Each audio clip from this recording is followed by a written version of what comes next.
So the beer flu has created a new wave of gun owners overnight.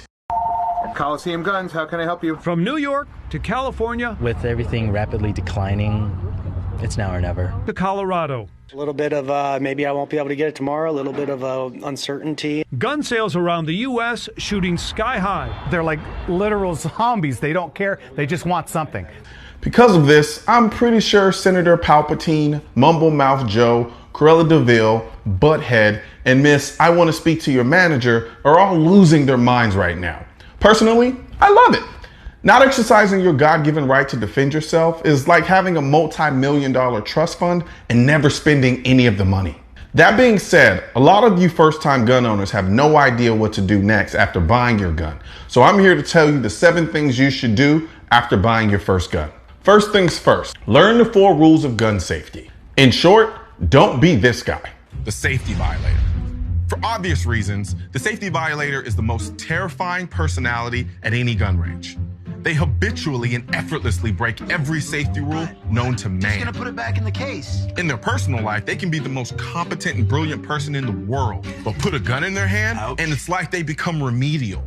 They're flagging people like they're playing laser tag. And you can forget about trigger discipline. To them, the trigger is a finger rest. And when you correct their involuntary suicidal ways, they get mad at you and say the most frustrating and infuriating words you can say to a gun person. Told you it was unloaded. Told you. Truth be told, you should learn the rules of gun safety before you ever touch a gun, much less buy one. These rules should be permanently etched in your brain. You should be able to recite these rules like you recite the words to your favorite Taylor Swift song. Cause the haters gonna hate, play. The haters gonna hate. And demons gonna shake. Shake it off, shake it off, shake it off. I could make an entire video about the 4 rules of gun safety, and I just might. But in the meantime, here are the 4 rules. Treat all firearms as if they are loaded. Always keep your firearm pointing in a safe direction. Keep your trigger finger outside of the guard and off the trigger until you're ready to fire. Be certain of your target, your line of fire, and what lies beyond your target. These rules are a foolproof way to keep you and the people around you safe from firearm negligence. So commit these 4 rules to memory and never break them. The next thing you should do is actually shoot your gun.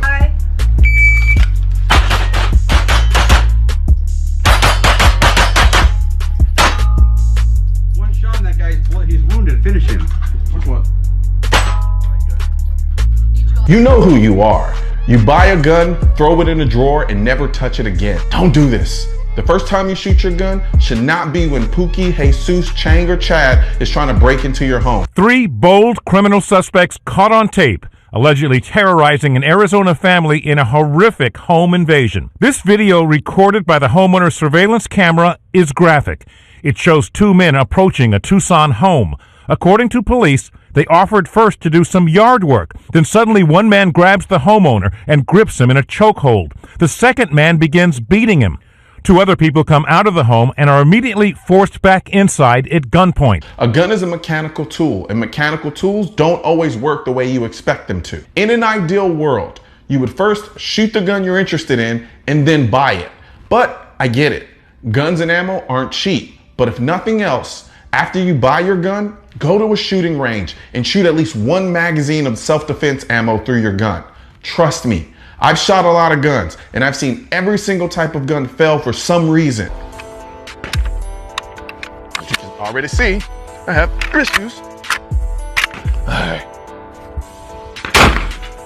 Oh, there we go. Yep.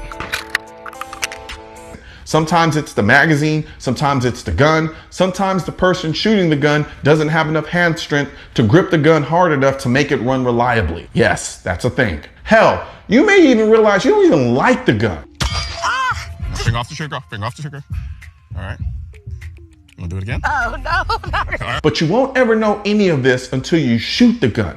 So please, I know it can be a little pricey, but you're buying this gun to protect yourself. And I'm pretty sure your life is at least worth $30 to $50 to make sure the tool you're using to protect your life works properly. The next thing you should do is get some firearm self-defense training. Shooting a gun is easy. Shooting a gun accurately is kind of hard. Shooting a gun accurately under stress is hard as hell.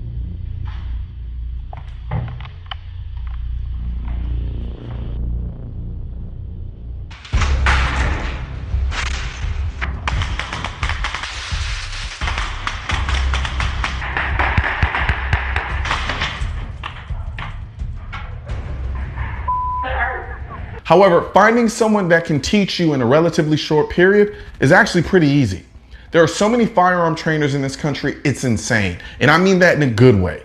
Every new gun owner within the first month of buying their first gun should take some type of self-defense firearm training course. Take a course specifically designed to make you a better shooter under pressure. There are a ton of certified training instructors around the country who teach 1 to 3 day courses at affordable prices.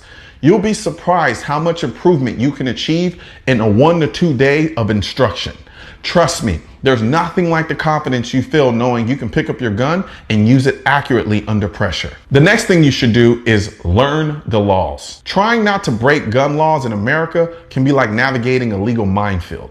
If you live on the East or West Coast, understand that the gun laws in your state are purposely trying to screw you. Gun laws in the Midwest or the South tend not to be as bad as the East and West Coast, but they're kind of slowly starting to get that way.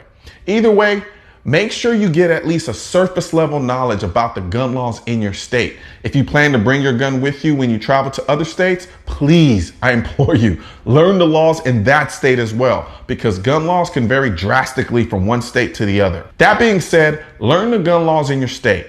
This will do 2 things. It'll keep you out of jail and it'll make you absolutely hate gun laws because you'll now realize how useless they are at keeping guns out of the hands of criminals and how effective they are at making it harder for you to own your gun. There are a ton of resources online to learn the gun laws in your state. You can literally Google the statutes of your state, but make sure what you're reading is actually current and up to date. The next thing you should do is learn about your gun. Personally, I treat instruction manuals like Future treats his women. She belongs to the streets. The micro print on the borderline translucent paper just pisses me off. However, you must learn about your gun, and the best way to do it is on the internet. More specifically, YouTube. The YouTube gun community has been around for a long time, and trust me, there is a video on YouTube about your gun. Watch that video, then watch another, and then another. You'll learn how to take it down, how to clean it, fix common issues, learn about ways to upgrade it, and all this information is great because it in turn makes you a better gun owner. The beauty is the content creators on the online gun community do a great job of making information you'll learn as entertaining as possible. The next thing you should do is get your concealed carry license. Look, I get it. You just wanted a gun for home defense and you don't really ever see yourself carrying it. But I'm here to tell you that you're full of shit. If I had a penny every time someone said this, I would reinvest the penny in the I don't really ever see myself carrying it mutual fund, because I promise you, somewhere down the road, you're gonna wanna carry your gun. Now, if you live in a place like New York and Cali, well, you don't really have a legal means to carry your gun, so you're kind of out of luck.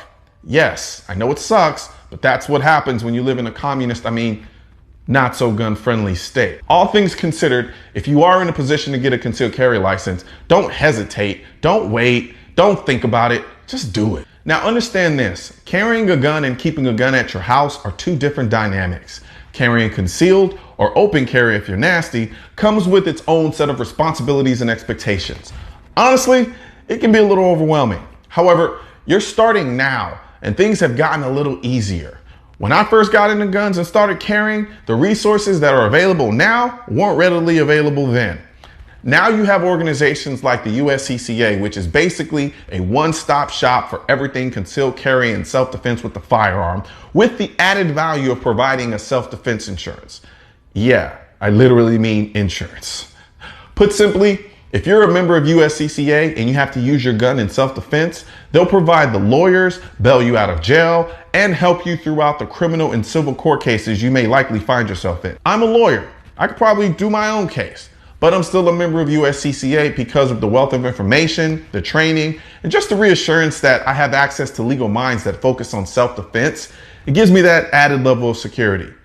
I'll put a link in the description section of this video on how to join USCCA, along with links to other resources that I mentioned in this video. Now, last but not least, join a Second Amendment rights organization. While you're enjoying your right to bear arms, there are people out there on a daily basis fighting for that right on the front line, and they need all the help that they can get. I don't care who you join, even if it's just a local group, they all need as much help as they can get. Each of the different groups out there have their own specialty. Some are great with the legislative side, some with the judicial side, some with the informational side. They all are important, and we need as many well-funded 2A organizations as we can get. So try to make an effort to join at least one 2A organization. I'll leave you with this one last bit of advice. Enjoy the process. Firearm ownership is a big responsibility, but it's also one that can bring a lot of joy while providing you security. So enjoy the learning process and enjoy your gun.